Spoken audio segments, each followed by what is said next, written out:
What if I told you Blackpink almost never happened?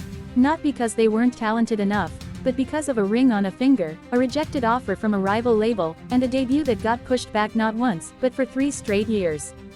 4 girls from 4 different corners of the world, each one hanging by a thread before they became the biggest girl group on the planet. And the craziest part, at one point, YG had 7 trainees lined up for this group, and 3 of them never made it. Today we're breaking down exactly how close Jisoo, Jennie, Rosé, and Lisa came to never becoming Blackpink at all. Let's start in Thailand, 2010. YG Entertainment held open auditions, and roughly 4,000 people showed up.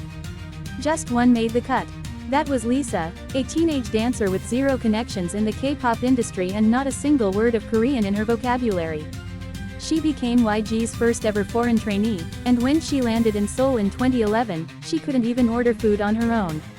Imagine being 15, alone in a country where you can't read the signs, training 12 hours a day against native Korean speakers who'd been at it for years. One missed audition slot, one bad day in front of the judges, and Lisa never leaves Thailand. Never becomes a trainee, never becomes the most followed K-pop idol on Instagram. That's how close it was. Now here's where it gets even wilder. When Jisoo auditioned for YG, founder Yong Yun-suk noticed something on her hand, a ring. And at YG, that's a red flag, because the agency runs on a strict no-dating policy for trainees. He straight up asked her if she was seeing someone. One wrong answer, and her audition could have ended right there on the spot. She talked her way through it and got in. But it doesn't stop there. While she was already training under YG, an SM Entertainment casting agent spotted her at a YG concert and tried to poach her. SM, their biggest rival, Jisoo had to turn it down because she'd already signed. If YG had passed on her even a few months later, she might be a completely different idol under a completely different label right now. Jennie's story hits different because it's not about a dramatic near miss, it's about doubt. She moved to New Zealand at age 10, got interested in performing after a random TV interview, and eventually convinced her mom to let her chase music instead of a normal international education path. She specifically targeted YG because she'd dreamed about that agency since her New Zealand days.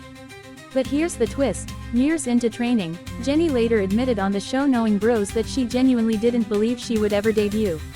She said she was terrified. Picture that, one of the most iconic idols in the world, sitting in a practice room for years, quietly convinced it was never going to happen for her. Rosé's audition in Australia in 2012 had roughly 700 applicants competing for a spot. She placed first. But she was the very last member added to the lineup, joining nearly 2 years after Jennie and Lisa had already started training. Before anyone knew her name, she'd already featured on a G-Dragon track, but her identity wasn't revealed, so she stayed completely anonymous while working right next to K-pop royalty. She had the shortest training period of the 4, which meant less time to prove herself before the group's final lineup was locked in. Less time to make mistakes. Less room for error. Here's the part almost nobody talks about. Originally, YG was training 7 girls for this group, not 4. 3 of those trainees were cut along the way. And the debut itself, it was originally reported for 2013, a full 3 years before Blackpink actually launched in August 2016. 3 years of delays, lineup changes, and uncertainty, where any one of these 4 girls could have been dropped, could have quit, could have been replaced. The group we know today was never guaranteed. It was built out of survival.